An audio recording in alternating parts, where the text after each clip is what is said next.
Buenas tardes a todos y a todas. Soy Sachao de Lugo y voy a moderar esta videoconferencia. Avisar de que está siendo grabada. Todo aquel que no quiera salir con cerrar la cámara lo tiene solucionado.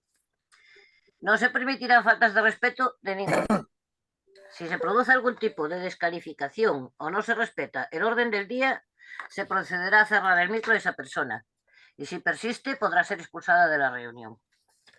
Eh, Iré dando la palabra por orden de petición, según vayáis levantando la mano en el botón situado en la parte inferior de la pantalla. Si no lo encontráis, podéis pedirla a través del chat. Cuando os nombre, aseguraros de tener el micro abierto. Dispondréis de 2 minutos y os avisaré cuando queden 30 segundos.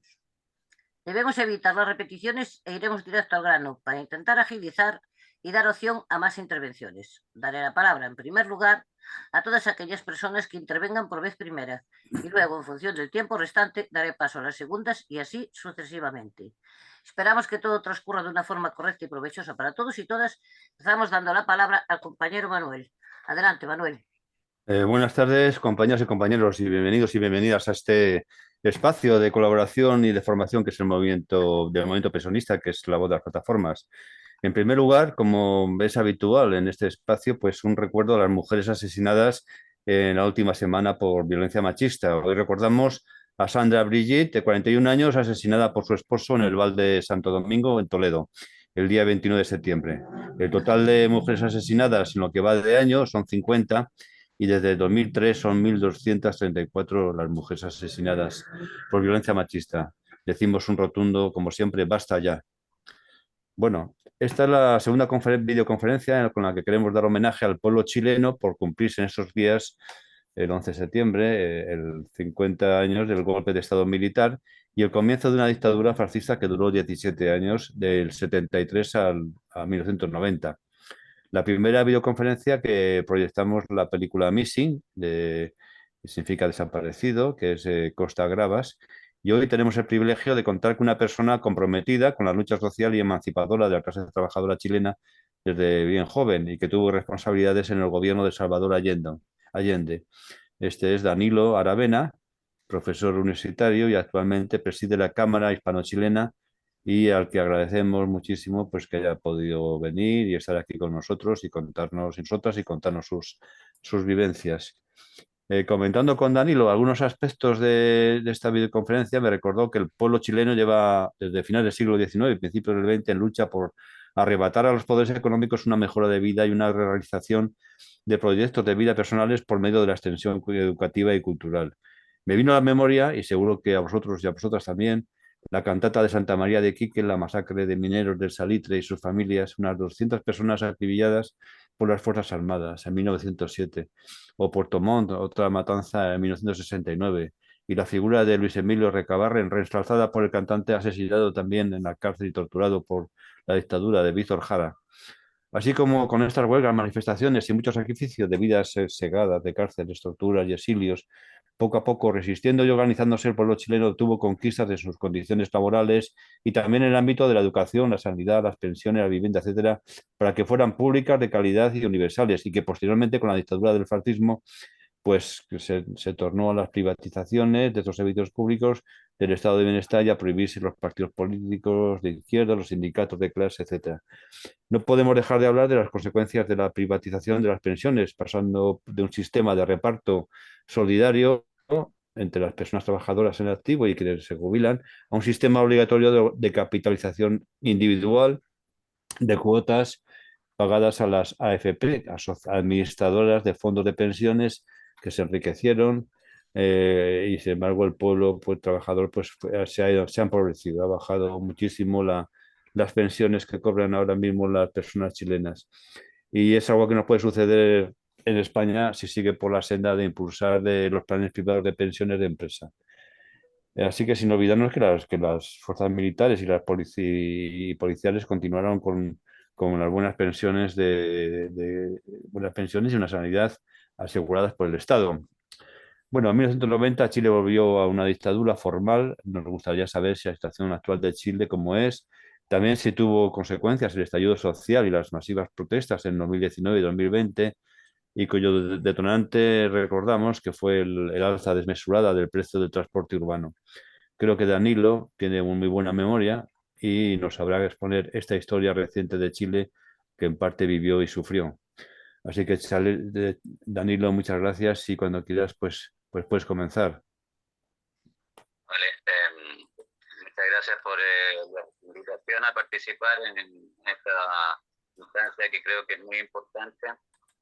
Pedirle disculpas porque las dificultades que he tenido para poder ingresar y decido de que siempre es emocionante para una persona como yo tener que recordar situaciones de vida que nos marcaron evidentemente, que sobre todo dejaron atrás a muchas personas que se sacrificaron buscando justicia, democracia, libertad, mejores condiciones de vida, y también otras muchas personas que no cayeron directamente en la represión fascista, pero fueron igualmente víctimas, como son los familiares de muchos de nosotros, padres, madres, abuelas, hijos, compañeras o compañeros de vida,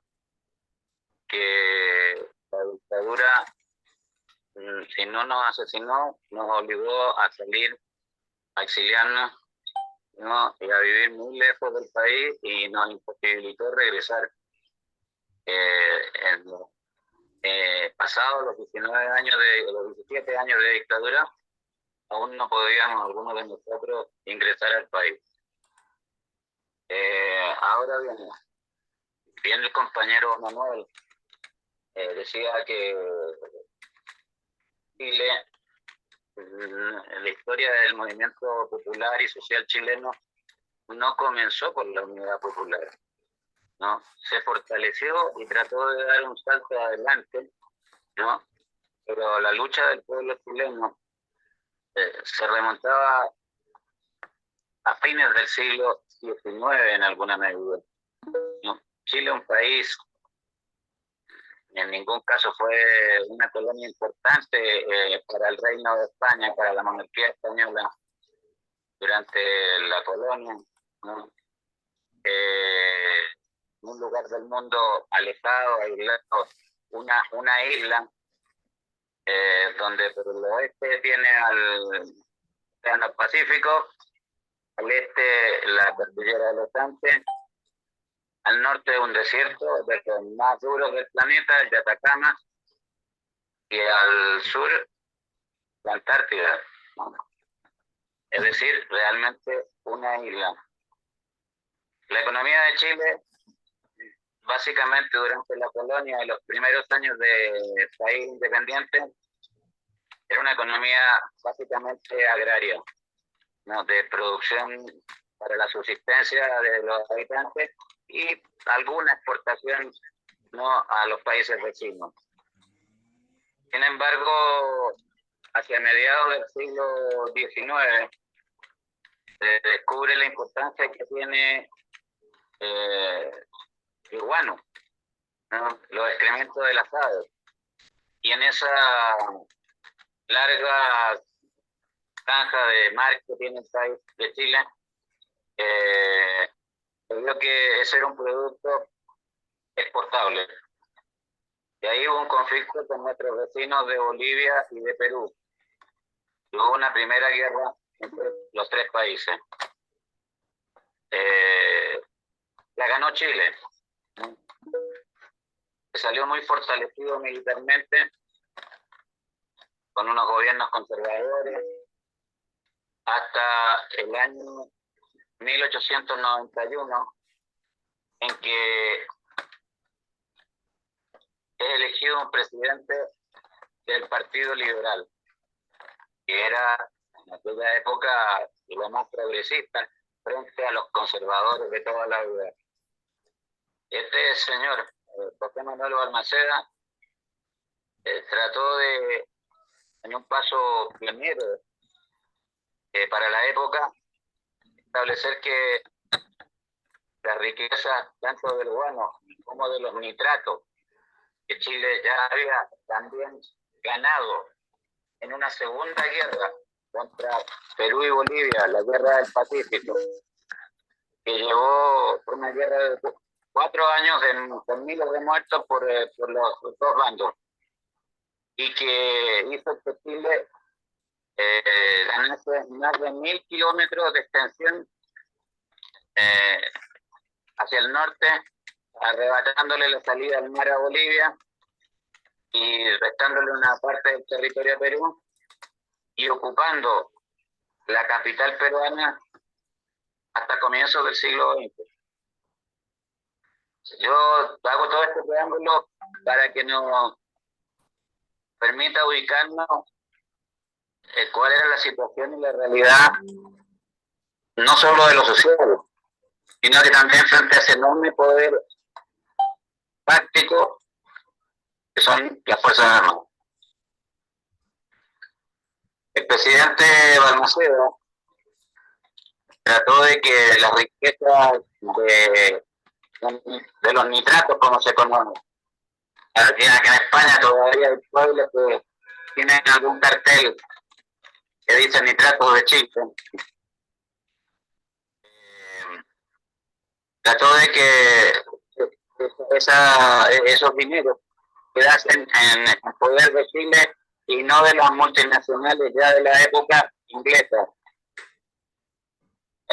No fue posible porque el capital inglés y los sectores ultraderechistas del país hicieron que la Armada se levantase y provocase una guerra civil que costó 50.000 muertos y que terminó con el suicidio del presidente chileno al perder las dos últimas batallas, ¿no? Justamente dentro de la embajada de Argentina. Antecedentes históricos que van a proyectarse en el siglo XX. Del término de esta guerra civil hasta 1925, gobierno de derecha, muy poco interés por mejorar las condiciones de vida. Los terratenientes eran fundamentalmente quienes dominaban. Sin embargo, Chile, por su situación, primero en la Primera Guerra Mundial y más tarde en la Segunda, fue uno de los países de Iberoamérica que inició una pronta industrialización, más impulsada por el Estado que por los capitales privados. Ferrocarriles, vías públicas, enseñanza, ¿no? Y otros servicios, era el Estado el que ya los empezaba a tener. Ese que gobernaban presidentes de corte conservador algunas veces. En 1925 se dicta una constitución que fue la que estuvo vigente hasta el golpe militar de 1973. A partir de los años 20 en Chile, se crearon algunos servicios sociales que tardarían incluso en algunos países de Europa en implantarse. La educación es una parte, porque desde el momento en que el país se independizó,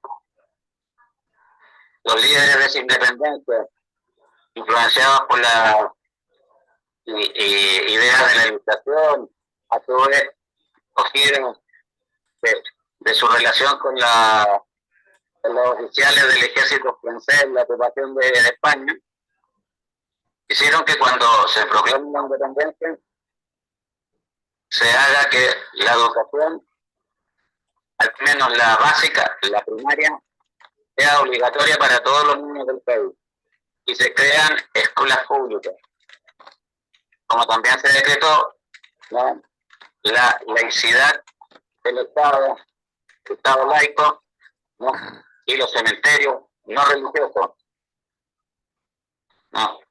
Y eso, si lo vemos en una perspectiva, iba perfilando una sociedad y a partir del año 25 en adelante sufre un proceso de industrialización importante. En 1938, cuando aquí estaba la guerra civil, por primera vez en América Latina, y siguiendo el ejemplo de España y con cierto grado el de Francia, se forma un frente popular que gana las elecciones con un presidente que hoy día podríamos calificar socialista tibio, ¿no?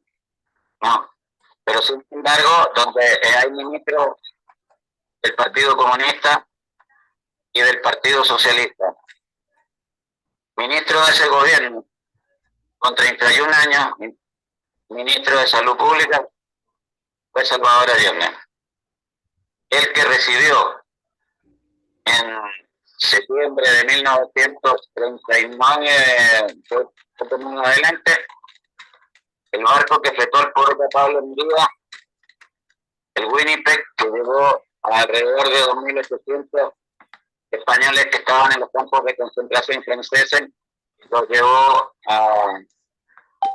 a Chile, ¿no? Entre ellos menciona que iba mi suegro, mi ser refugiado, ¿no? He mencionado a Allende, que ya era médico, que había destacado impulsando la medicina social, ¿no?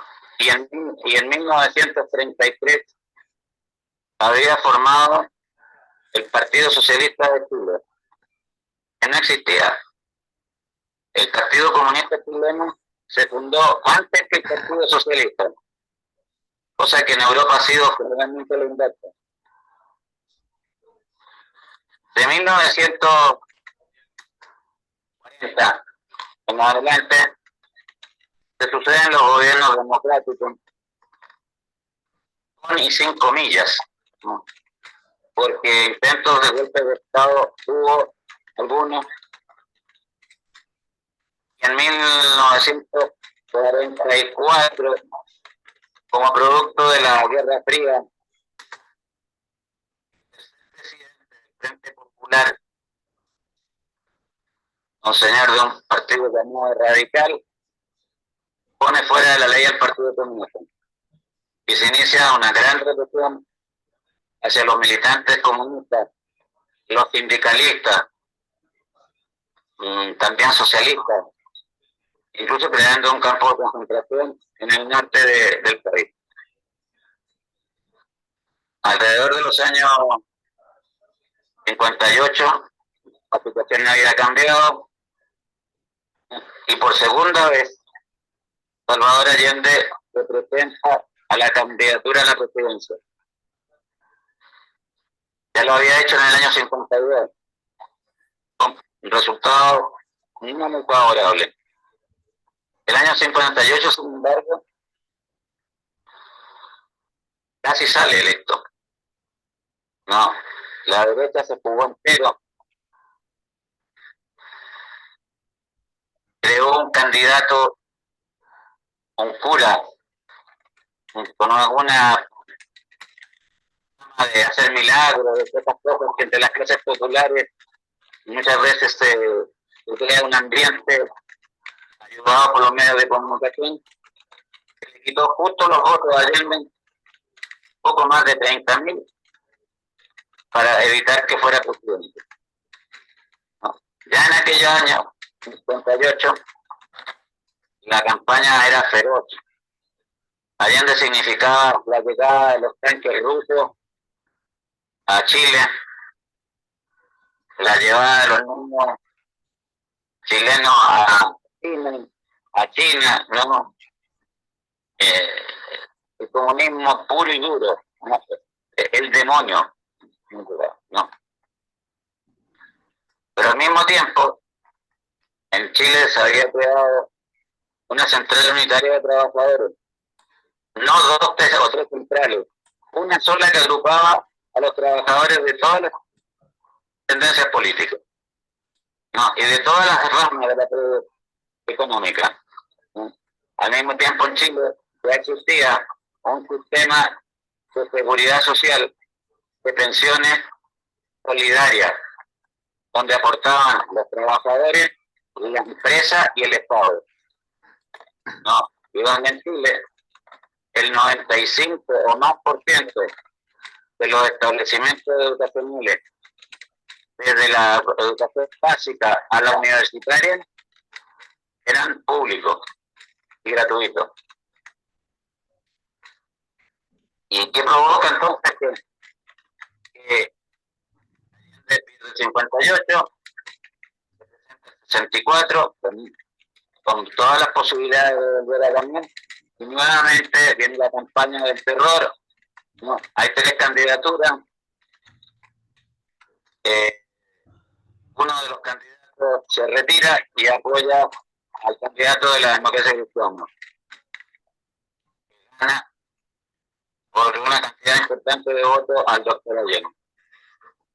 Pero el país estaba en ebullición, pero en una ebullición como en otros países latinoamericanos, ni de guerrilla, ni de continuos enfrentamientos, sino que de continuas movilizaciones.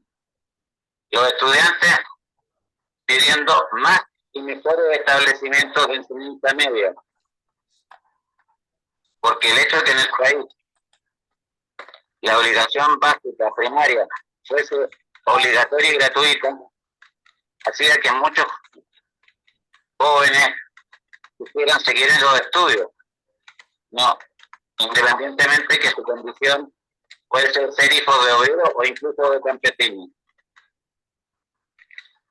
También los estudiantes de las universidades también inician una campaña con una consigna que se llamó Universidad para todos los que estén en condiciones, ¿no?, con capacidad y voluntad de estudio, ¿no?, y que quisieran hacer carreras de cualquier tipo que les permitiese un mejor futuro y también un mejor servir al país. Y el movimiento obrero muy fuerte y el campesinado, que tenía un porcentaje importante de la población campesina, y en el gobierno anterior al de Allende se había dictado una ley que permitía la sindicalización de los trabajadores del campo, lo cual por lo tanto era otro elemento que ayudaba no solo a la organización, sino a la defensa de los intereses de los campesinos. Visto así, bueno, ¿cuál es el tema? Que en Chile entonces parecía un país que tenía condiciones parecidas a las europeas, las de Europa Occidental. Bueno, en algunos aspectos sí, pero en otros no, porque la distribución de la riqueza era absolutamente injusta, irregular. Los salarios bajos, las condiciones de vida de muchos, había mucha chabola,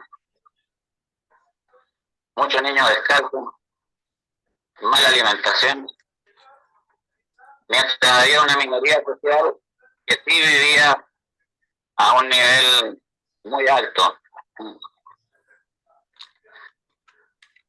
Y las riquezas del país, fundamentalmente la minería, no solo el cobre y los nitratos, otros minerales como el hierro, no, y más, ¿no?, eran cogidos por las empresas multinacionales, básicamente norteamericanas, y con casi sin pagar impuestos, se las llevaban a sus países, ¿no?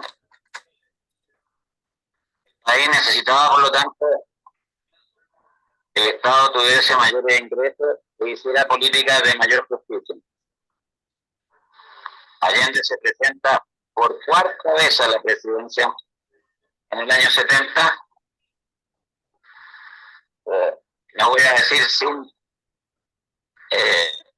no mucho apoyo de muchos, ¿no?, Se conforma la unidad popular, ¿no? Partido Socialista, Partido Comunista, unos sectores de cristianos de progresistas, ¿no? Y algún otro partido de centro, Partido Radical, ¿no? Allende nunca fue el secretario general o presidente de la Unidad Popular, fue el presidente de Chile. Esto lo digo porque una es la función al frente del Estado y otra es la responsabilidad política, ¿no?, de los quienes son dirigentes políticos. No, ya lo voy a desarrollar un poco más adelante. También voy a comentar que yo era joven en aquella época, era dirigente ya de la Juventud Socialista, ya del partido de Allende, y en el seno de la juventud no nos parecía una buena idea que Allende se presentase por cuarta vez. ¿Por qué? Porque las condiciones en América Latina habían demostrado que cada vez que había un gobierno que trataba de hacer justicia social, era derrocado violentamente por las fuerzas reaccionarias del país, y si no era suficiente, con una invasión de las Fuerzas Armadas norteamericanas, estadounidenses más concretamente. Allende, en nombre de una gran capacidad política, logró superar todas las objeciones que se le pusieron, ¿no? También en ese momento el Partido Comunista tenía un precandidato que era Pablo Neruda, ¿no? Otras fuerzas tenían otro, pero al final, ¿no?, se impuso la figura de Allende, ¿no?, que el 4 de septiembre del 70 ganó las elecciones con alrededor del 37% entre 3 candidatos, ¿no? También aquí hago la puntualización que a partir de la noche misma del triunfo, las direcciones de los partidos de las juventudes políticas de la Unidad Popular, acompañados de algunos otros personajes, estuvieron reunidos, y después durante los 3 años que yo aquí, pensando que en cualquier momento podía haber un levantamiento militar. Y no nos equivocábamos mucho, porque Allende ganó, pero tenía que ser ratificado en el Congreso. Se hizo todo lo posible para que la democracia cristiana, que había salido segunda en las elecciones, con un candidato cuyo programa tenía muchos puntos en común con el de la Unidad Popular, porque ese candidato era un social cristiano progresista de izquierda, pero la derecha de Estados Unidos, el gran capital, trataron de hacer lo posible porque la democracia cristiana no ratificase a Allende, no, y que votasen por quien había salido segundo, ¿no? ¿No? Que era el candidato de la derecha. No lo consiguieron, y entonces de inmediato trataron de buscar el golpe militar, asesinando al comandante en jefe del ejército, un hombre no de izquierda, pero respetuoso con la Constitución y las leyes del país. No, fue vilmente asesinado por elementos de la extrema derecha, con el apoyo económico y de armas de la Central de Inteligencia de los Estados Unidos, la mal llamada y famosa CIA. No. Allende ratificado, sin embargo, y hay gobierno que iniciaron todo un proceso, ¿no?, en el cual primero lleva a cabo una legal, todo un proceso legal para la nacionalización de las empresas mineras, que se aprueba el año siguiente, el año 71, ¿no? En la cual se acuerda indemnizar incluso a esas empresas en cuanto a lo que, descontando los excedentes que ya se habían llevado cuando no pagaban impuestos, ¿no? Y hacían demasiados trucos, porque en los minerales, sobre todo en el cobre, cuando se va el mineral en bruto, van mucho oro, mucho platino, mucho cobalto y otros minerales. Esto evidentemente puso mal a los Estados Unidos, pero al mismo tiempo se profundizó en la reforma agraria, no, se expropiaron muchos latifundios, no, que provocan la ira de los terratenientes y paradojalmente hacen que la producción de alimentos aumente. ¿No? Se produce una efervescencia social, no, y la derecha organiza una banda militar, un partido, pero era una banda militar, paramilitar, llamada Patria y Libertad. ¿No? Y cada vez más van radicalizando y tratando, ¿no?, de introducir elementos en la conciencia, si es que la tienen, de los oficiales de las Fuerzas Armadas, ¿no? Diciendo que era el gobierno popular un peligro, que iban a llegar los rusos, los cubanos, ¿no?, que iban a los niños a ser adoctrinados, que la iglesia se iba a cerrar, que le iba a la gente a quitar la vivienda de vacaciones. No, son cosas que yo he estado escuchando en la última campaña de la extrema derecha, cosas parecidas, ¿no? El gobierno, en marzo del 73, hubo elecciones, y de ese 37% que había sacado en septiembre del 70, en marzo del 73, pese a todas las campañas del terror, al desabastecimiento provocado por los distribuidores de alimentos, por algunos fabricantes de alimentos, el boicot de parte de los transportistas, no, la voladura de puentes y tendidos eléctricos y de vías férreas por parte de las bandas de la derecha, los partidos de la Unidad Popular obtienen el 44% de la votación. No.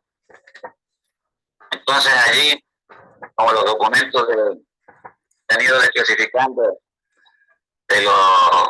de otras agencias norteamericanas, se llegó a la conclusión de que lo que había ordenado el presidente Richard Nixon y el secretario de Estado Henry Kissinger desde el año 70, que Allende había que hacerlo caer por el medio que fuera, y el único medio que quedaba era el militar.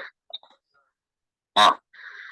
Y de marzo a septiembre se vive una situación, 6 meses de muy tensa situación, no, la clase obrera, los estudiantes, los jóvenes, los pobladores, masivamente apoyaban al gobierno. Llamaban a movilizaciones del presidente, eran millones de personas las que salían. No, pero la derecha también se movilizaba. Y también, 5 millones, también movía miles de personas. ¿No? Pero el enfrentamiento no llegó, salvo casos muy puntuales entre los civiles, no, sino que ya en junio del 73, el 29 de junio, hay un ensayo, hay un golpe militar.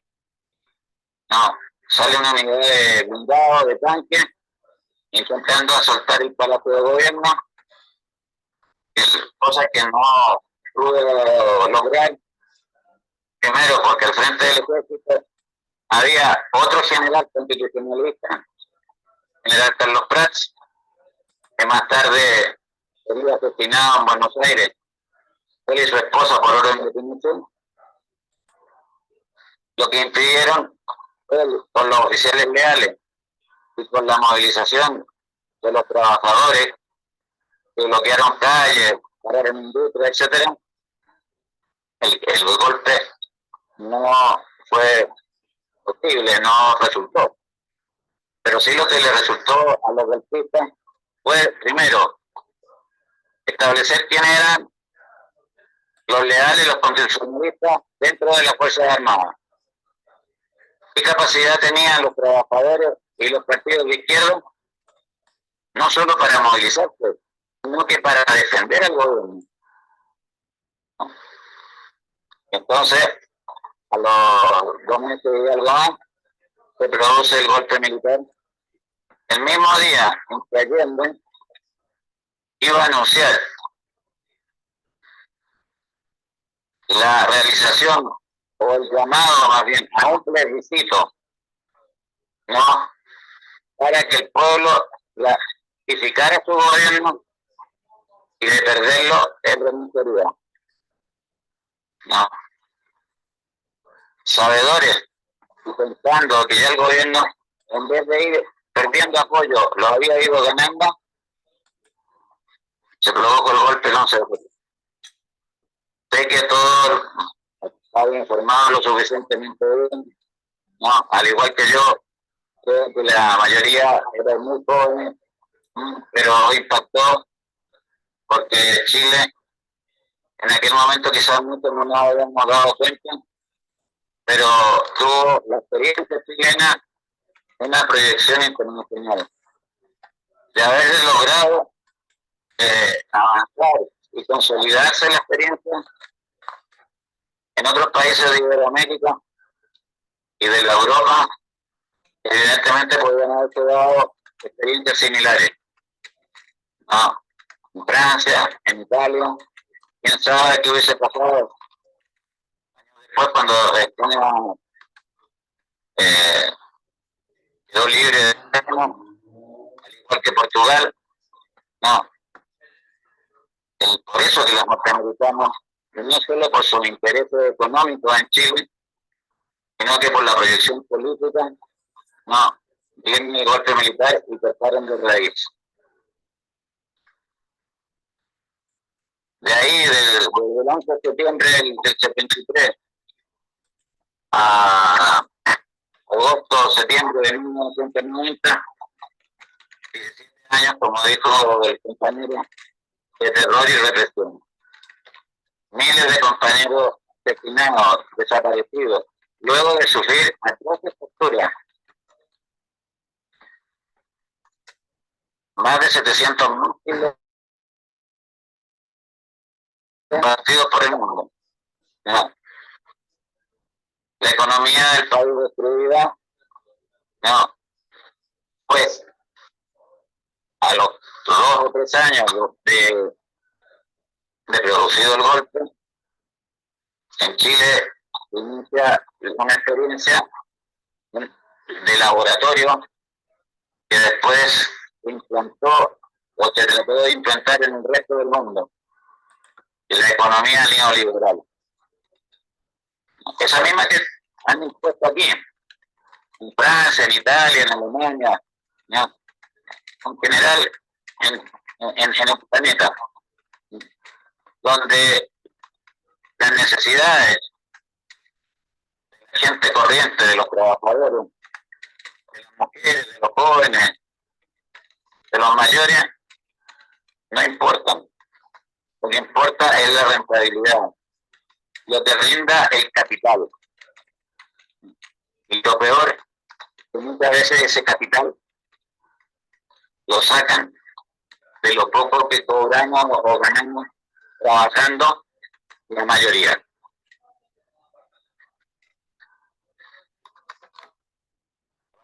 del 90 en Chile, perdón, del 80, donde se dicta una constitución por parte de Pinochet, donde tenéis los españoles experiencia de la que hacía el generalísimo aquí, es decir, se ganaban por el 110%, el 120%, ¿no?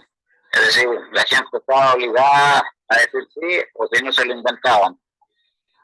No, se impuso esta constitución, que es la que hasta el día de hoy rige en Chile, hasta el día de hoy, ¿no? Es decir, 33 años después, ¿no?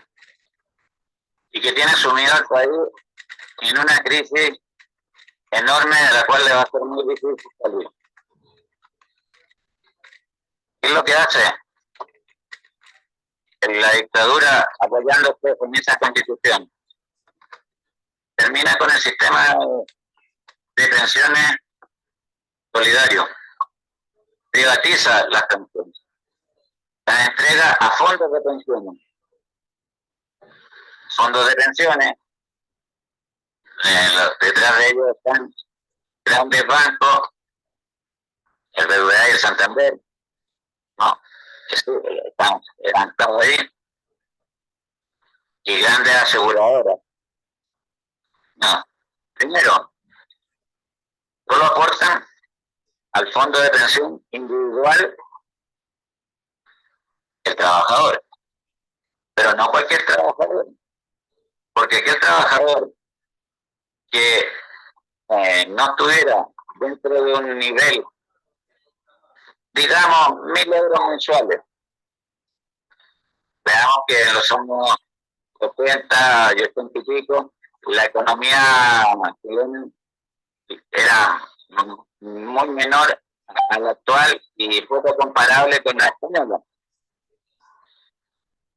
Por lo tanto, ¿quiénes se podían inscribir y aportar en un plan de pensiones? Los empresarios, los autónomos, ¿no? Algunos cualificados profesionales. La mayor parte de la clase trabajadora que ganaba y aún gana 200, 300, con suerte 500 euros mensuales, no les interesa a los fondos de pensión.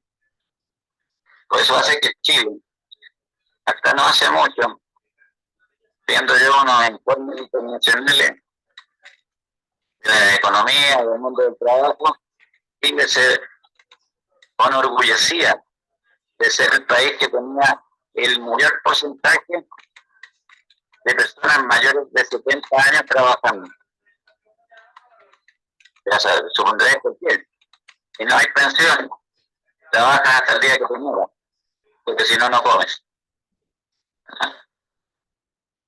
Cuidado, porque ese sistema que un poco más maquillado es el que quieren que aquí se impongan un tiempo más, ¿eh? Se acabó, no solo eso, se destruyó la sanidad pública, que desde antes del gobierno de Allende era pública y universal y gratuita, ¿no?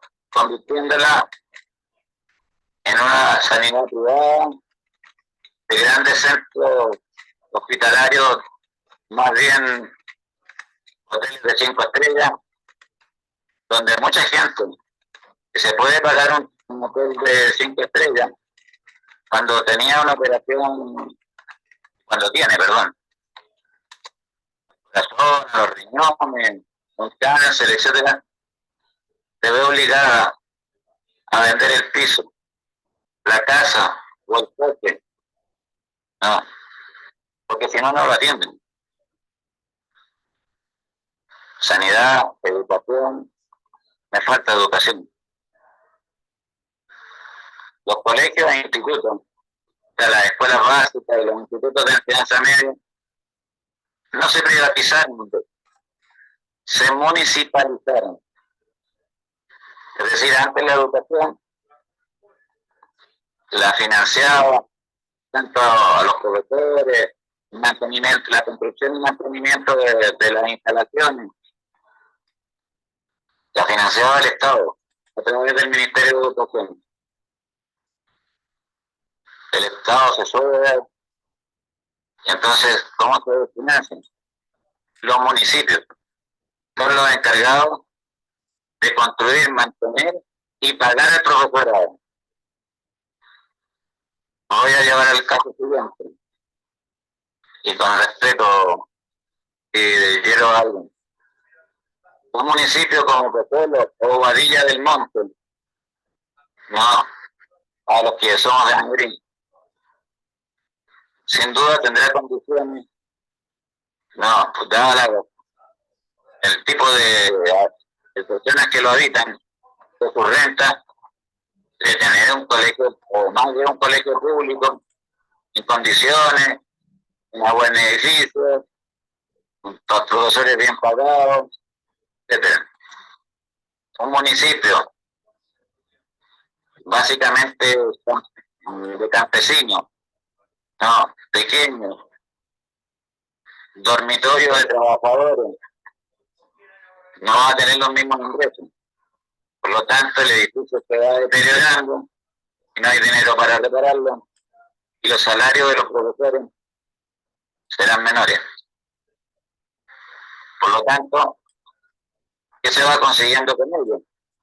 Que de una u otra forma, haciendo sacrificios, los trabajadores, la clase media, los obreros, los pequeños comerciantes, busquen la educación privada. Algo así como lo que estamos haciendo aquí entre la concertada, ¿no? Y incluso dando becas a aquellos padres que ganan más de 100.000 euros anuales. Allá ya lo han hecho, ya lo han hecho. Y desgraciadamente sigue sucediendo. Educación, sanidad, pensiones, ya queda el tejido productivo. Chile, como lo mencioné, por su situación geográfica, cuando las guerras mundiales quedó aislado y necesitaba bienes de consumo. Entonces desarrolló una más que mediana industria ligera, no, de productos de todo tipo. En los años 70, en Chile, lo básico para la subsistencia, lo que se vendía en los supermercados, desde las cerillas, los detergentes, las pastas dentales, eran utensilios. Los televisores, muchos de ellos también. No, y se montaban coches de 6 o 7 marcas europeas. No. Se fabricaban neveras, lavadora, aspiradora.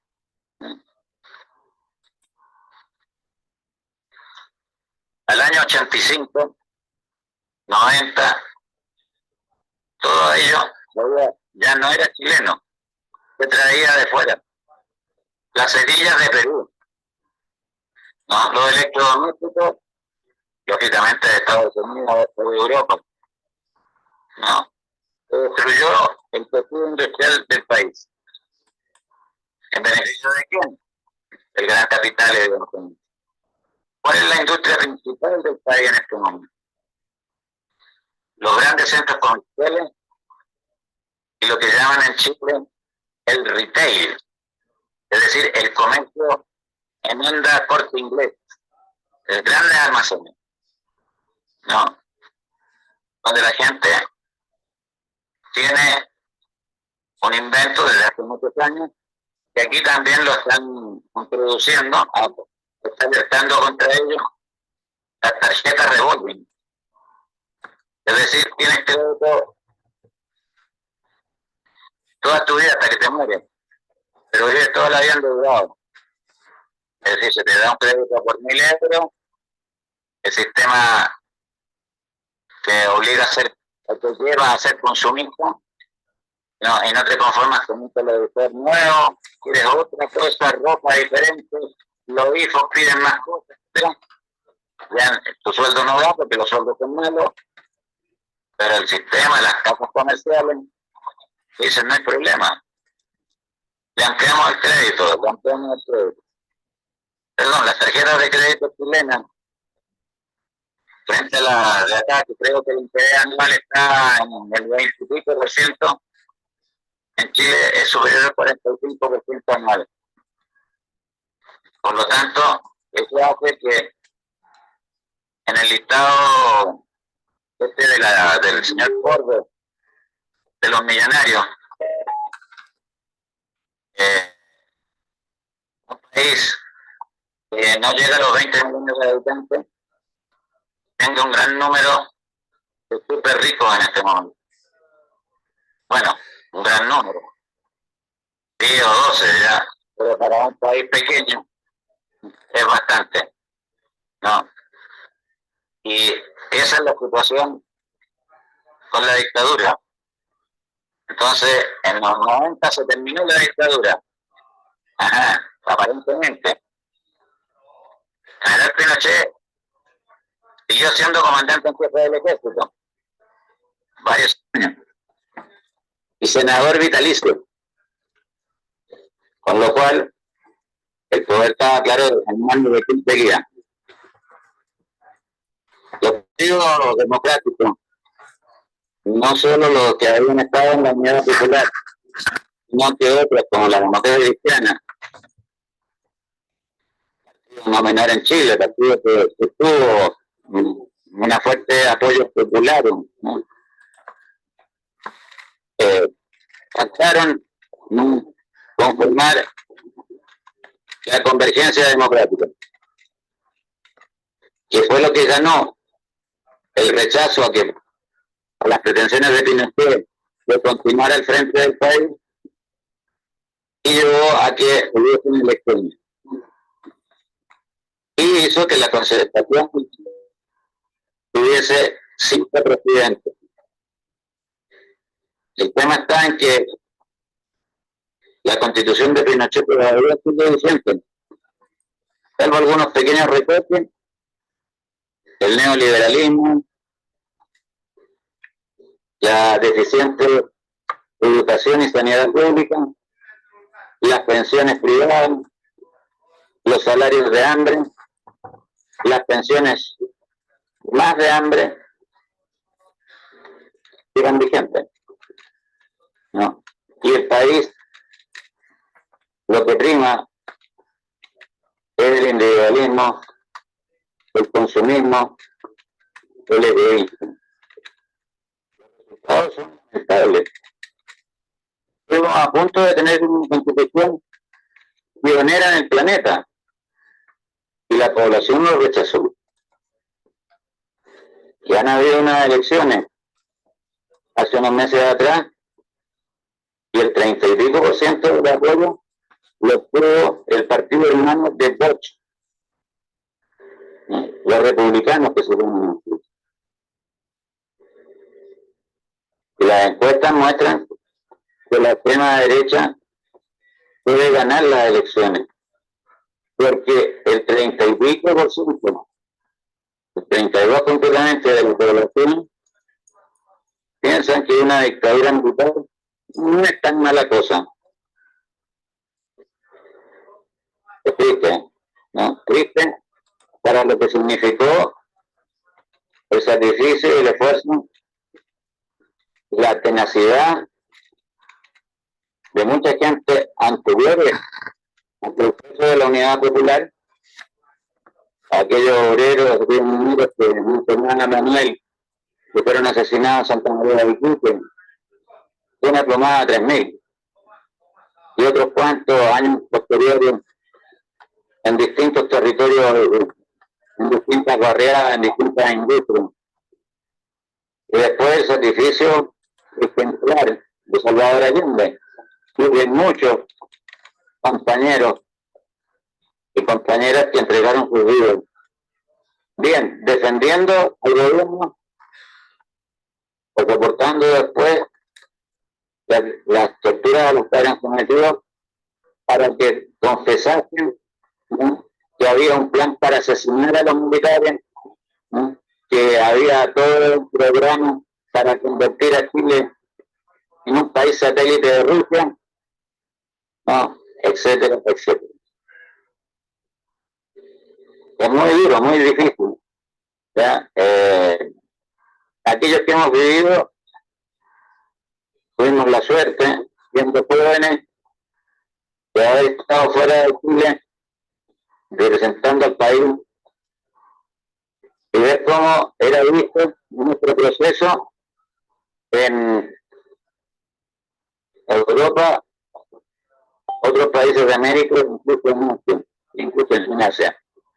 No, yo el año 70 y vine del 71, comienzo del 72,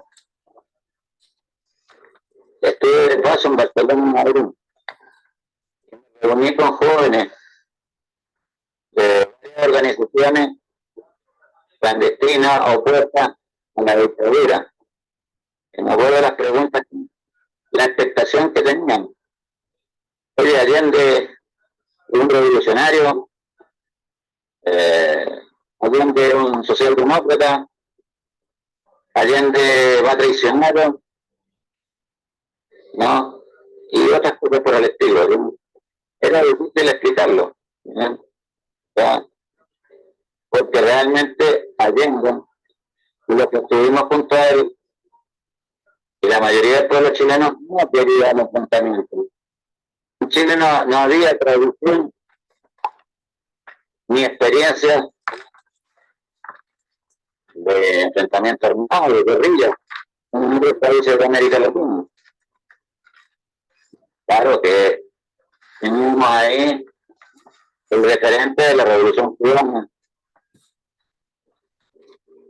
el ejemplo de consecuencia y entrega de Ernesto Che Guevara, la lucha que en aquellos años el pueblo de Vietnam y los pueblos de África realizaban por liberarse de la dominación imperial norteamericana o portuguesa o francesa, ¿no? Por eso que el golpe tuvo esta proyección y fue un golpe no solo para los chilenos, sino que para los progresistas, para la gente de izquierda, para los demócratas de todo el mundo. Después, aquellos que tuvimos también la suerte y obedeciendo las instrucciones de nuestras direcciones políticas, salimos del país, pudimos comprobar y sentir el calor y la solidaridad de los pueblos, ¿no? Personalmente conocí esa solidaridad en Cuba, después aquí en España, y estando aquí me correspondió asistir a muchos actos de solidaridad en Portugal y en Francia. Y siempre salíamos emocionadísimos al ver la generosidad y la solidaridad, no solo la que escogen los políticos, los dirigentes políticos, sino que la gente de a pie, ¿no? Los trabajadores, las amas de casa, los jóvenes, ¿no? Hemos estado los años 80 en manifestaciones en que habían miles de personas. Era increíble. Y la solidaridad recibida nos recordaba todo lo que podíamos pensar, ¿no? Y pensábamos nosotros que cuando volviese la democracia, quienes se hicieran responsables de ello iban a no solo no hemos pensado que se reventara la Unión Popular, ni que se pretendiese hacer un gobierno muy progresista, pero sí democrático, donde se respetasen los derechos humanos y que de alguna forma se le devolviese a los trabajadores chilenos a la mujer chilena sus derechos arrebatados por la dictadura y al mismo tiempo con ello agradecer a los pueblos del planeta que nos habían apoyado. Desgraciadamente no es así. No es así. Prueba de ello es que en estos momentos a los pueblos originarios, el pueblo mapuche, es víctima de una fiera represión por parte de las autoridades. Cierto que hay un sector de los mapuches que por la dejadez, la falta de atención, la precariedad en que viven durante ya muchísimos años, están planteando la independencia. Pero no es todo el pueblo mapuche, pero la represión recae en todo el pueblo mapuche. Y tampoco los que quieren la independencia tendrían que ser reprimidos. Se tendría que primero intentar hablar con ellos y dar soluciones a las demandas. Desgraciadamente no se hace. Creo que me he ocupado un tiempo, 1 hora más o menos, y lo justo que vosotros ahora hagáis todas las preguntas. Y perdón, es posible que algún compatriota chileno haya enlazado, y si es así, tiene alguna observación o no está de acuerdo con el tratamiento usado, sería interesante que lo discuten. Vale, muchas gracias a todos. Gracias, Danilo. A ver, Juan Rubio, abre el micro, por favor. Adelante. ¿Se me oye? Sí, sí. Vale, bueno, en primer lugar, muchísimas gracias a Danilo, porque la exposición ha sido interesantísima. El hecho de remontarse incluso a otros siglos para terminar donde ha terminado me ha parecido una exposición maravillosa. Y antes de, aunque sé que son 2 minutos, es muy corto, Isa, sí me gustaría que recibiéramos, lo mismo que recibimos el correo de invitación, el correo con el enlace para poder repartirlo entre amistades y familiares, ¿vale? Ajá. Bueno, pues ya directamente a Danilo.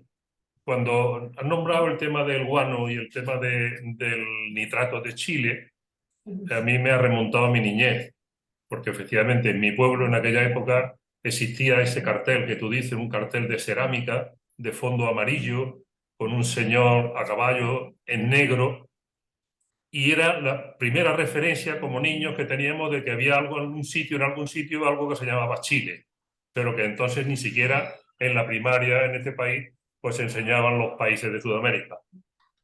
Teníamos referencia por aquel cartel que yo hace ya 40 años que salí del pueblo y no sé si sigue existiendo. Pero era un icono para nosotros de algún sitio lejano que, además de crío, lo del nitrato tampoco lo entendíamos muy bien.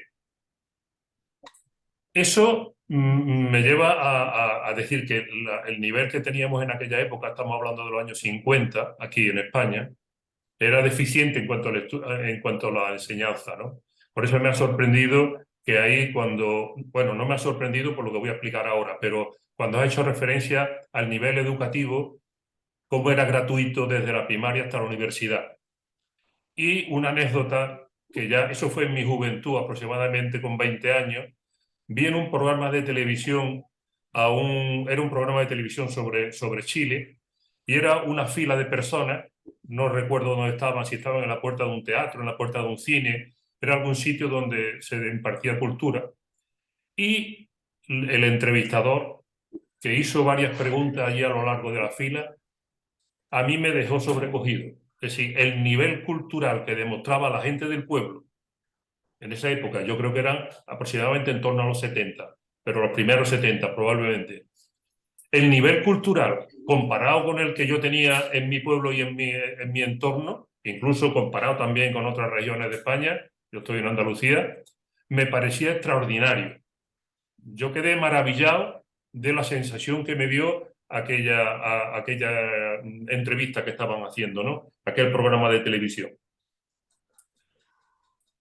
como esto digo que vamos muy rápido en el tema de las pensiones chilenas, cuando hablas de cómo se llevaron a la bancarrota y cómo perjudicaron al pueblo, es un tema recurrente que nosotros en la plataforma nuestra, la de Linares, lo utilizamos con frecuencia, efectivamente, como ha dicho el compañero en la presentación, por aquello de los planes de empresa, ¿no? Y qué decir de lo que has explicado sobre el tema de educación y sanidad. Aquí está pasando lo mismo. Aquí llevamos ya unos años también en que la educación pública se la están cargando, la sanidad pública se la están cargando y están potenciando solamente a sus amiguetes en la sanidad privada, ¿no? Pero ya que esta convocatoria, es decir, esta videoconferencia la hacemos entre pensionistas, básicamente, ¿no? Yo querría decir, porque esta semana estuvimos hablando, nosotros nos reunimos todos los lunes, todavía nos reunimos todos los lunes, nos reunimos en Linares unas 40 o 50 personas, pero no sabemos tampoco qué movimiento hay en España. Tenemos esa duda. Tenemos convocadas del 28 de octubre, correcto, pero no sabemos cómo de movilizados estamos. Y eso sí que es una pena. Es una pena porque ahora mismo pues podemos estar en unas condiciones, todavía el personal se agarra solamente al 8,5%, pero no se da cuenta de que hay otras conquistas que no avanzan y que no se logran, ¿no? Y por último, digo, no me quiero extender, lo de comandante, me has dicho, Danilo, que eras comandante en jefe de las Fuerzas Armadas, ¿no? Con Allende. No, Allende. Allende. Sí, Allende. El presidente era Allende, Perdón. el comandante en jefe, sí. Perdón, es que el sonido, en mi ordenador el sonido no era muy bueno y no te había entendido bien. Pero la pregunta que yo me hago como ciudadano, tengo ya también una edad, como ciudadano la pregunta que me hago es ¿cómo se defienden los estados de sus propios ejércitos? Os pasó a vosotros, pero unas décadas antes nos pasó a nosotros. ¿Qué hacen los estados y los estados actualmente para defenderse? Hombre, en España evidentemente lo tenemos quizás más difícil por el tema de la Unión Europea y estar dentro de la OTAN. Probablemente, aunque haya algún mal nacido, ¿no? que dice que no lloriqueemos después si se levantan y ocupan las calles y toda esa historia, pero amenazan. Por desgracia, en Sudamérica es más factible en muchos de los países, pero lo que no entiendo es cómo las estrategias que se debatan en los estados para defenderse de esto no llegan a la ciudadanía, no se le hacen conocer a la ciudadanía que realmente los estados tienen estrategia y tienen argumentos y tienen herramientas para defenderse de este tipo de gente. Muchas gracias. Y repito, me ha encantado. Gracias, Juan. Como ves, te he dejado más tiempo porque solamente hay otra mano levantada, ¿vale? Vale, gracias. Adelante, Danilo. Bueno, gracias.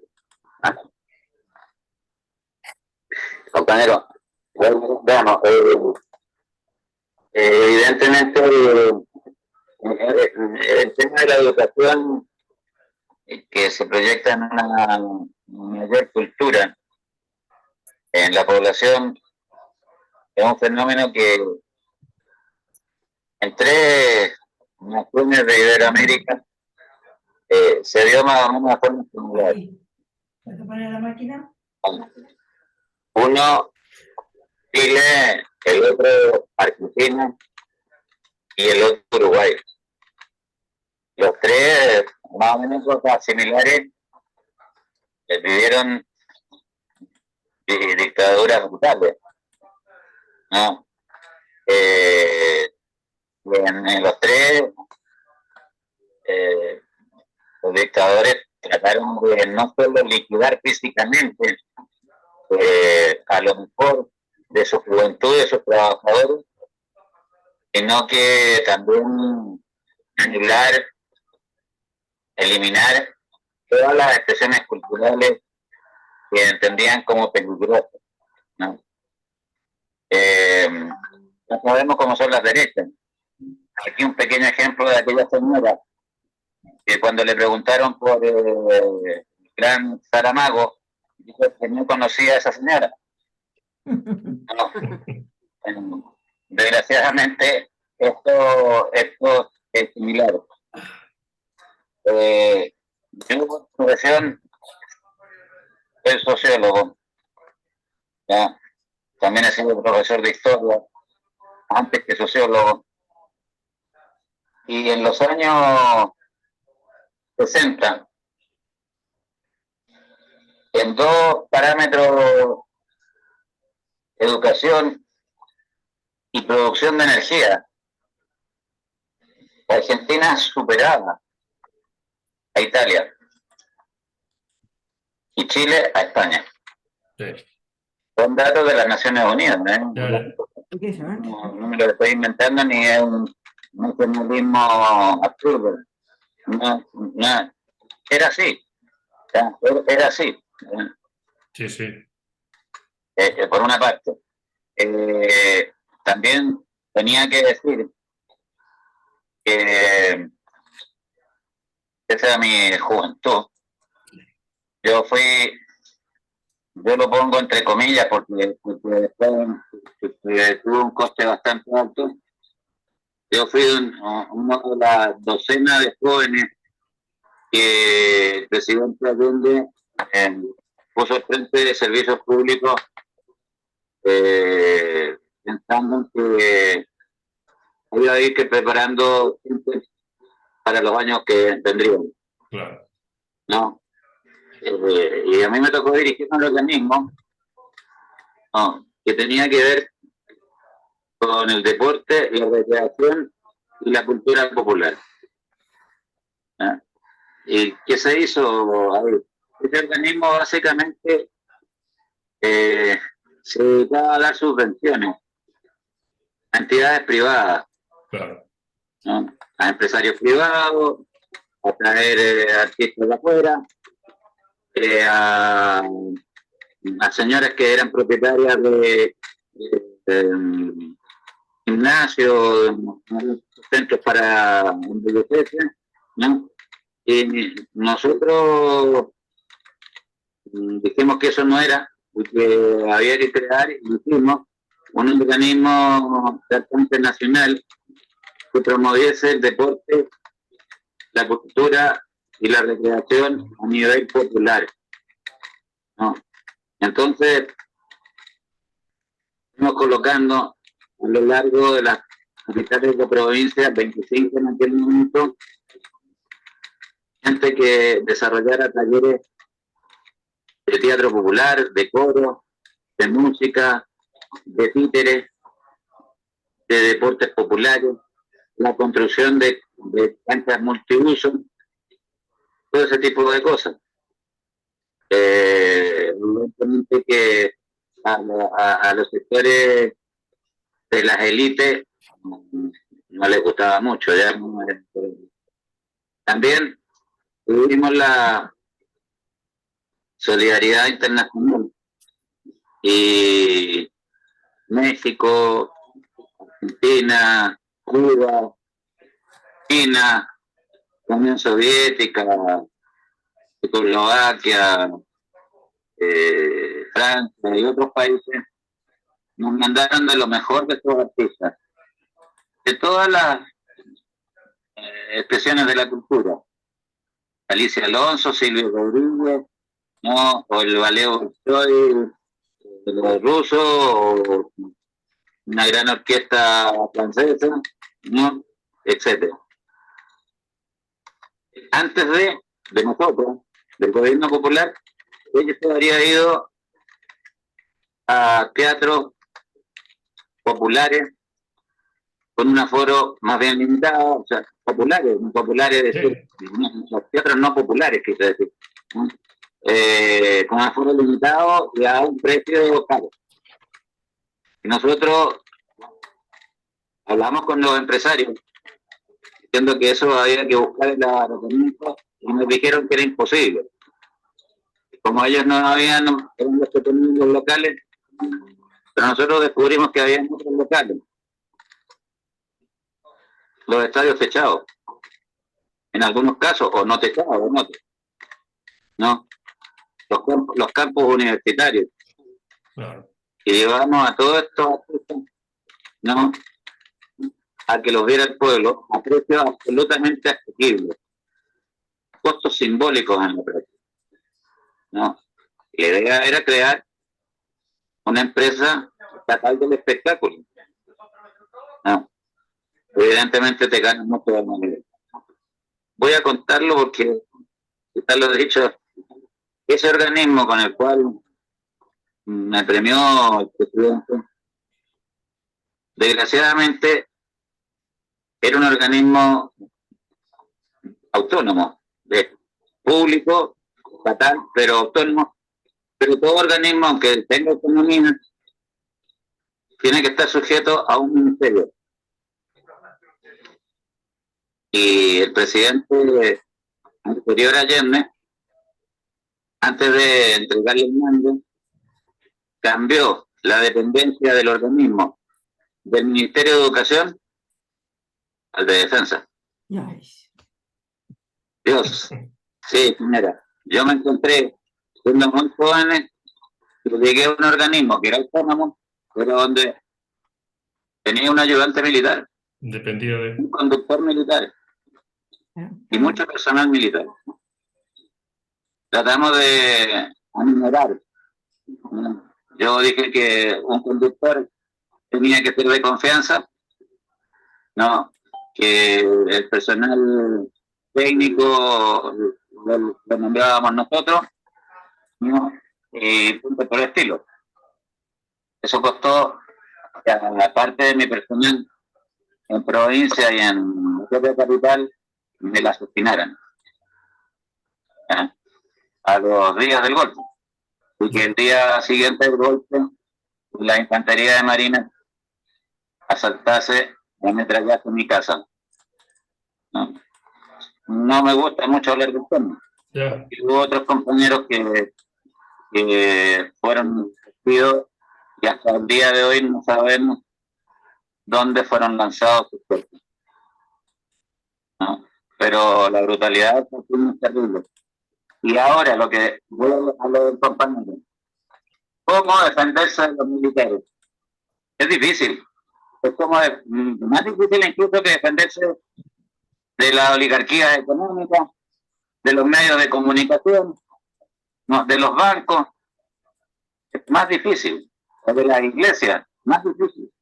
Porque tienen algo que nosotros, los seres comunes y corrientes, no tenemos. Las armas. Y las armas matan. ¿Ya? Y cada vez los ejércitos son más poderosos. Lo que pasa es que desgraciadamente los políticos, y yo sigo político evidentemente, y sigo teniendo una posición política, evitan, callan o tergiversan o no quieren hablar de esta situación. ¿Ya? En Chile mismo, el compañero Allende siempre habló del respeto a la Constitución que tradicionalmente tenían las Fuerzas Armadas chilenas. Él era un dirigente político y un hombre consecuente, pero yo no estaba de acuerdo con él, porque los militares chilenos tenían una tradición de golpista, no al estilo de lo que fue después, sino que en golpe para presionar a los gobiernos para que cambiasen su política, o bien si los derrotaban llamaban a elecciones a los pocos meses. No se quedaron años como ni tampoco, habiendo represión, llegaron a los niveles que alcanzaría las de las dictaduras de Chile y Argentina, con miles de muertos y desaparecidos. Aquí mismo, digo, de progresista o de izquierda, españoles, el tema militar, ¿a qué? Si estamos en la Unión Europea, el problema que hay que mirar, o habría que mirar la deriva de la Unión Europea. También. Hacia el militarismo. Se está gastando 50.000 millones de euros, ¿no? En gastos militares. ¿Vale? Y eso puede que no tenga fin. ¿Verdad? Y no hay que ocultarlo porque cuando los pueblos están cerca de algunas metas que les signifiquen mejor y mayor democracia, mejores condiciones de vida, más justicia, no son los militares los que van a impulsar y estimular el levantamiento. son los otros poderes. Sí. ¿Quiénes van a utilizar? ¿A quiénes van a utilizar? Son a los militares, evidentemente. ¿Y qué podemos hacer? Mientras no se democratice la educación militar, no sigan siendo ámbitos cerrados, en los cuales los civiles, la sociedad civil no tiene nada que ver, vamos a ir, perdón, la cuestión de cráneo. Y eso que tiene España, no se dan las situaciones que en muchos países de Iberoamérica, Chile y Argentina, se han dado siempre. Los militares viven en barrios aparte. No. Disponen de una serie de servicios aparte. ¿No? Centros educativos, de animación, de cultura, clubes donde se reúnen. Un gueto, vamos. Estamos absolutamente los civiles al margen de aquello. Y cuando un civil, como me pasó a mí, tuvo la opción, por la responsabilidad que tenía de acceder a estos lugares, era claro que no era bien recibido, pero había que aguantar el tiempo, ¿no? Ese es el gran problema, ¿no? El gran problema. El problema es que, por ejemplo, en Venezuela, donde la educación y el origen de los militares totalmente no había sido como era en Chile o en Argentina. Tenían un rey más vinculado a los sectores populares, ¿no? Pero nuestros ejércitos del cono sur de América Latina son, comillas, nuevamente, dignos herederos, ¿no?, de la formación militar prusiana, que más tarde sería nazi, ¿no? En los ejércitos de la Marina inglesa, en la Armada, en las fuerzas navales y de la aviación militar norteamericana en las fuerzas aéreas. Yeah. Cóctel bastante complejo, ¿no? Y voy a decir algo más. Uno de los países que he mencionado aquí del Cono Sur tiene una poderosa misión militar aquí en España. Todos los países tienen unos agregados militares, uno por cada ramo, aviación, marina, ejército. Este otro país los tiene, pero tiene más, tiene algunos cientos que reciben formaciones superiores. Y los conocimientos se intercambian. Yeah. No solo para lo bueno, sino que también para lo malo. Claro. Por lo tanto, compañeros, no me gusta jugar al terror, pero el peligro siempre está ahí y es mejor que estemos conscientes que ese peligro existe. Lo que no implica que nos acobardemos, que no sigamos intentando que el mundo cambie, que el mundo progrese, que haya justicia, ¿no? Al menos algunos muy jóvenes tenemos este compromiso y esperamos no abandonarlo. Muchas gracias. Muchas gracias a ti, Danilo. Gracias, Danilo. Nelson Guzmán, adelante. Abre el micro, por favor. Danilo, Nelson es un compañero de Colombia, ¿vale? De la Organización Colombiana de Pensionados. ¿Vale? Sí, buenas tardes. Buenas noches ya seguramente allá en España, ¿no? Yo tengo una preocupación como colombiano, que estamos viviendo un proceso como de transformación en nuestra vida política con Gustavo Petro y Francia Márquez. Y yo veo que hay una influencia notoria, pues, en América Latina de Cuba y en parte Nicaragua. Por estar equivocado, Danilo, si yo planteo que mucho más ha irradiado el proceso de Chile en América Latina. ¿Y qué nos pasa? ¿Será que se debe dar realmente respuesta a la violencia reaccionaria que se vive en estos países, porque usted lo termina pues planteando. Las armas matan, claro, y un tiro y nos pone a correr a todo el mundo. ¿Será que no estamos preparados para realmente enfrentar esa ola reaccionaria que se vive? Colombia tiene temor de eso. Y lo vivió Perú. Sacaron al presidente, al maestro, al educador. Y aquí hay ese temor, pero no solamente aquí, lo vemos en Haití también. De modo que me gustaría como mirar subjetividades y objetividades del proceso chileno, tal como de pronto lo enunciara alguna vez Marta Haneke. Muchas gracias y un feliz día. Eso. Danilo. Bueno, compañero de Colombia, un saludo.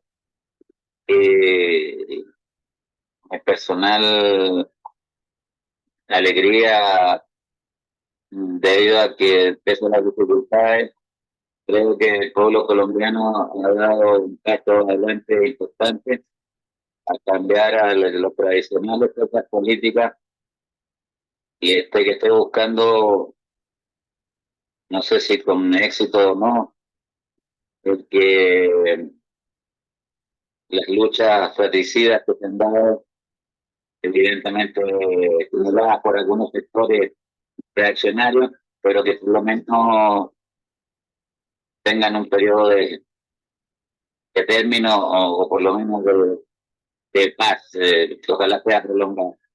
Ahora, claro, sé que mi compañera, algo mayor que yo, sé que yo hace algunos meses, Marta Haneke,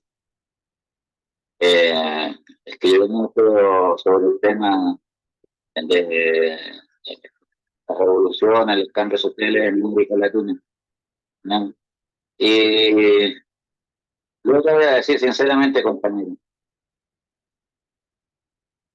por lo menos en la época de mi juventud, y lo dije, nosotros teníamos una gran admiración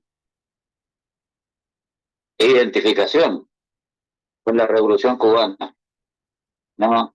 Lógicamente, Néstor Guevara era un referente, era un valor humano, ¿no? Que respetábamos y que incluso muchos hubiesen querido parecerse mínimamente a él, ¿no? Y además, en aquellos años, en el resto de América Latina, en República Dominicana, Brasil, Perú, eh, creo que ya en Colombia también, habían grupos guerrilleros, ¿no? Ya. Y Vietnam combatía duramente contra los americanos, Argelia se liberaba de Francia, ¿no? Y las colonias africanas, portuguesas en África también, ¿no? Terminarían años después en su independencia. Fue de la generación que creyó, puede ser algo que aquí un compañero español, que le tengo respeto, aunque no he siempre contigo con él, dijo, el cielo iba a ser tomado por asalto, ¿no? Íbamos a ser parte de la generación del planeta y iba a lograr que esta humanidad caminase por derroteros de justicia, de libertad, ¿no? De mejores condiciones de vida. Se nos cayó el tema. Y ahora todos los intentos son muy difíciles, ¿no? América Latina, en estos últimos años, ha logrado, con una cifra y diferencia, tener gobiernos, llamémoslo de progreso, ¿ah? Colombia, al parecer, es el último, la vuelta de Lula en Brasil. También había que recordarse de que a Evo Morales en Bolivia hicieron una movida, pero que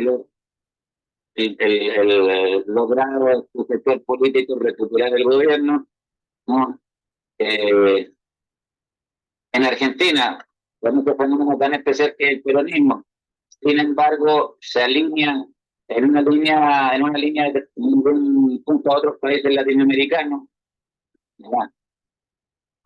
Y hay otros países, incluso países pequeños de América, de Centroamérica y del Caribe, que también tienen posiciones progresistas, ¿no?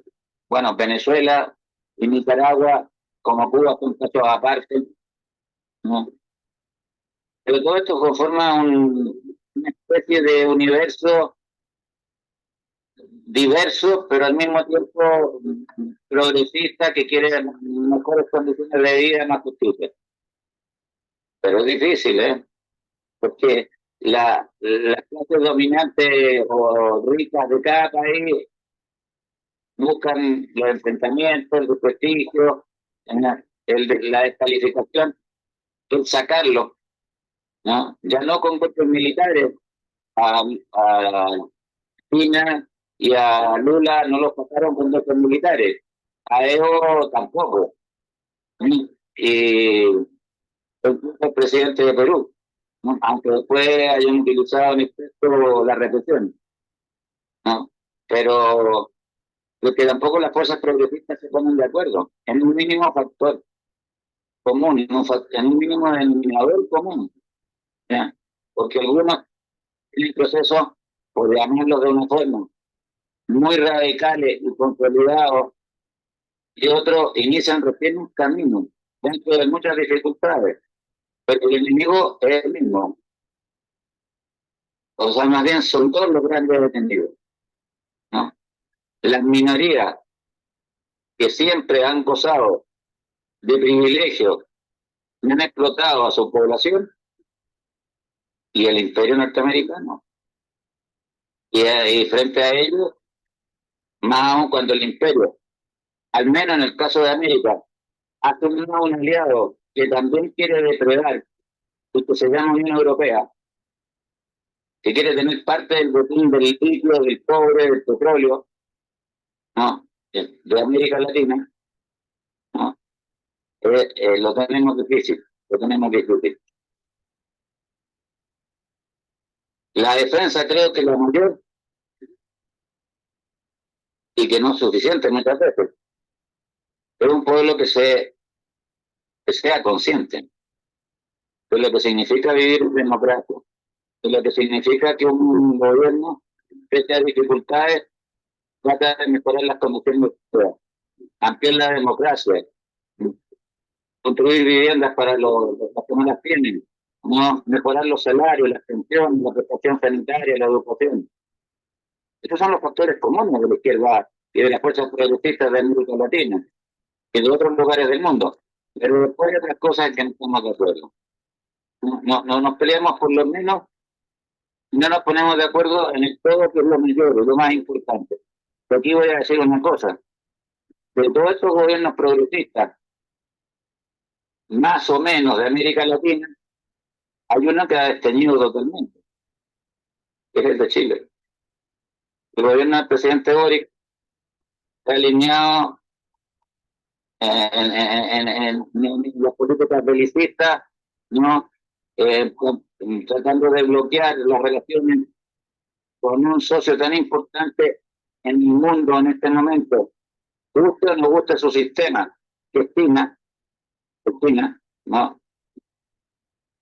Y sobre todo permitiendo, ¿no?, darle la entrada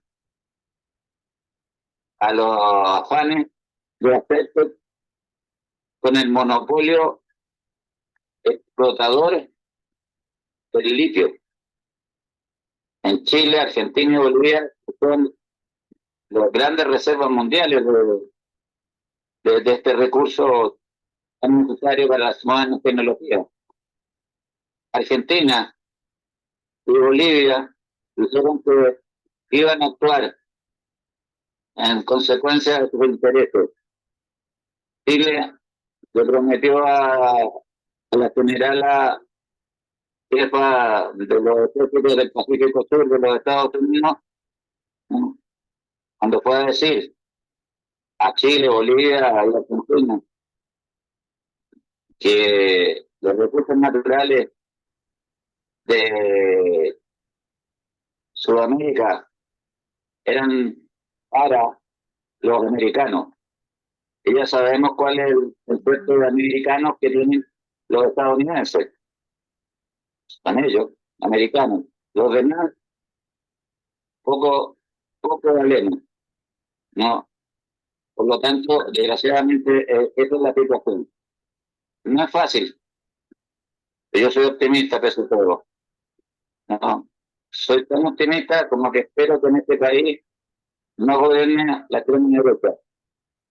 Soy también optimista en América Latina, con dificultades, a ratos retrocediendo, pero que a la larga se va a avanzar. ¿Y por qué? Porque ya no se puede seguir explotando más a la gente. Y pese a todo, la gente va tomando conciencia. Muchas gracias, compañero. Gracias, Danilo.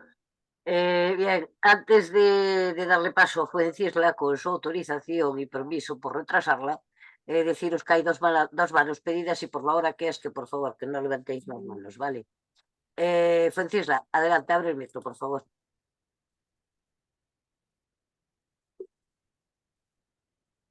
Buenas tardes, noches.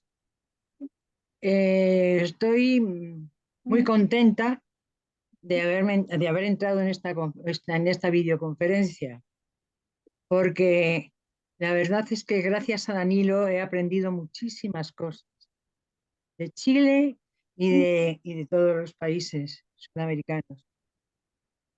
Y eso para los mayores es muy importante, nos mantiene despiertos y no nos pueden engañar, porque si tenemos información de primera mano es más difícil el engaño. Hay una cosa que yo no sé si la he entendido bien. He entendido que la Constitución chilena no se cambió desde la época de la dictadura. Esa es una pregunta. Y otra pregunta que tengo, a lo mejor es que no lo he entendido bien. Y otra pregunta que tengo es, ¿cómo está la situación femenina ahora y cómo estaba antes? ¿Cómo está el papel de la mujer en Chile? Gracias. Gracias, Juan. Adelante, Danilo. A ver, lo primero, lo más breve. Mujer, la Constitución primero. La Constitución la impuso como en el 80 uno de los presidentes, después del regreso a la democracia tutelada, el señor Ricardo Lagos, que en una época fue del Partido Socialista, le hizo 2 o 3 pequeños horas, pero básicamente la Constitución es la misma hasta el día de hoy. ¿No? Hubo hace algo más de 2 años, lo que iba a ser el año 19, hubo unas grandes manifestaciones que millones de personas salieron a la calle.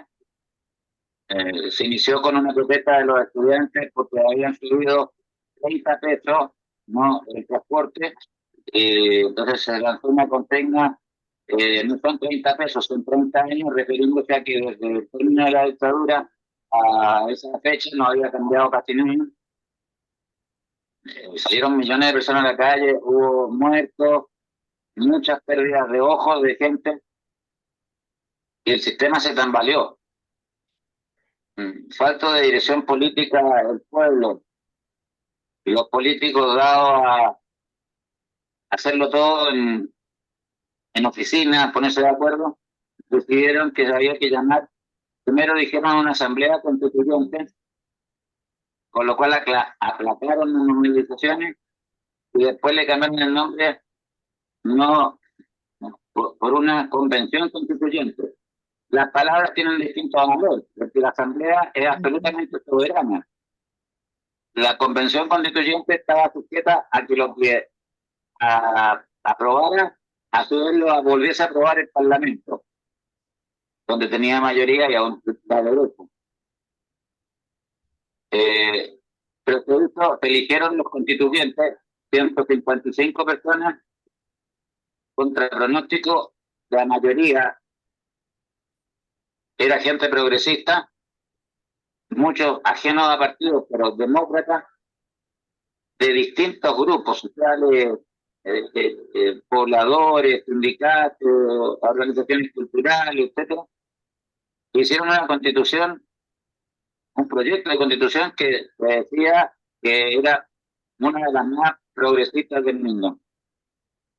Se sometió a referéndum y contra pronóstico la población rechazó la nueva constitución.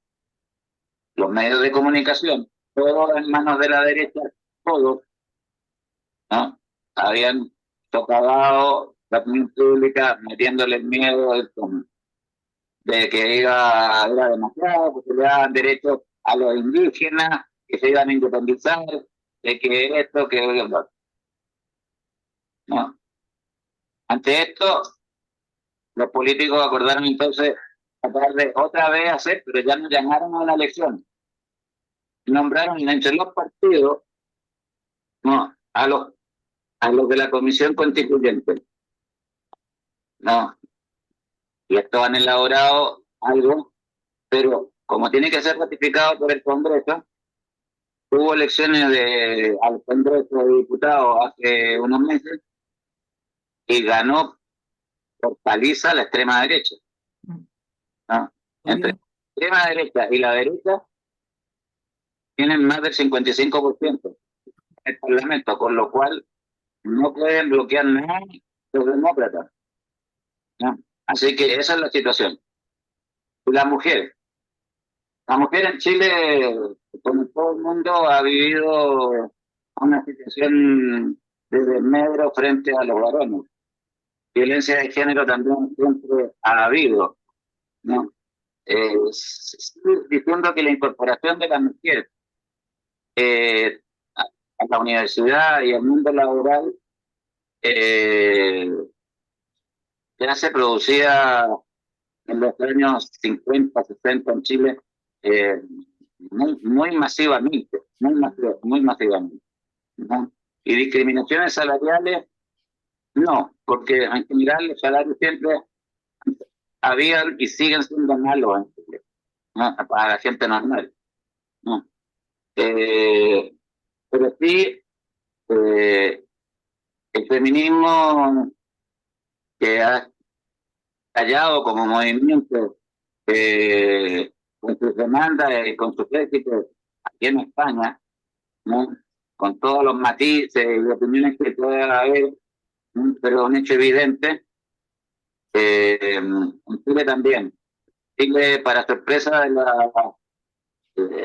las derechas e incluso de las izquierdas, las organizaciones feministas del año, de 2 años, el día 8 de marzo, convocaron una manifestación que colapsó la ciudad, la capital y otras ciudades.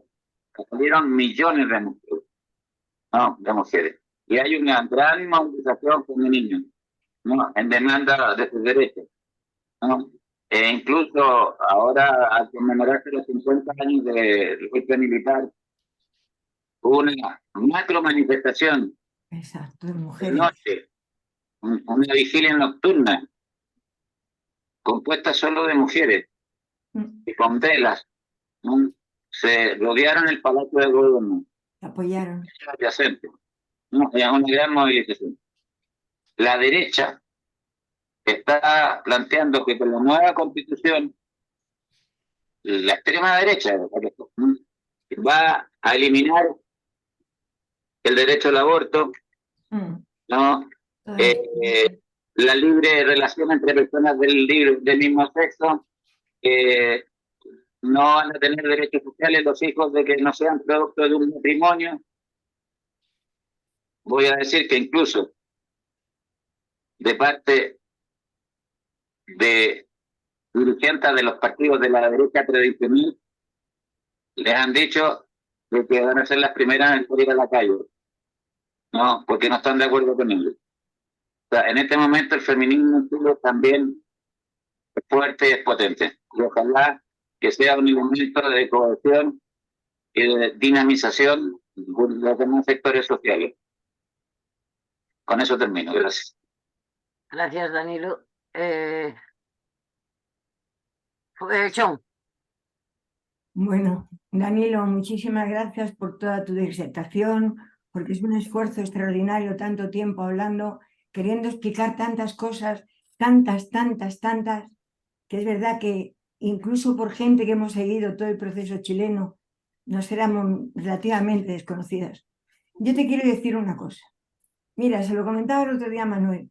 Yo voy a hablaros desde la óptica de una joven comunista, que no había democracia en este país, que nos reuníamos y que nos llegaban noticias de una cierta cosa nueva que se estaba gestando por los partidos europeos comunistas, que se llamaba eurocomunismo. Y entonces yo concretamente, marxista, leninista, me lo creí. Me lo creí, por eso para mí fue un golpe mortal casi lo ocurrido en Chile. Porque es verdad, la gente más joven creíamos que era cierto que se podía llegar al poder democrático, popular, inclusivo, y no, vimos que no, que ocurría lo que había ocurrido en este país y lo que ocurría en Latinoamérica y en otros lugares del continente y del mundo, donde el gran padre, distribuidor y mandante decía lo que quería que se hiciera. Nosotros aquí habíamos vivido una dictadura atroz. Yo te puedo hablar de que yo soy la hija de un condenado a muerte en la dictadura. Salió, afortunadamente, después de que él salió, vino esta persona. Pero quiero decirte también que vivíamos con un miedo tremendo y al mismo tiempo una gran esperanza viendo lo de Chile. Luego yo a ti te conocí, creo, cuando yo ya estaba en el ayuntamiento de Leganés y vinisteis compañeros que pedíamos que vinieran porque teníamos una gran incultura política en este país y vosotros la teníais muy desarrollada y habíais pasado por lo que habíais pasado y nos podíais demostrar muchas cosas, aunque también te quiero decir, querido Danilo, que también vinieron compañeros tuyos que aunque se hubieran quedado un poco más lejos no hubiera pasado nada, algún senador entre ellos.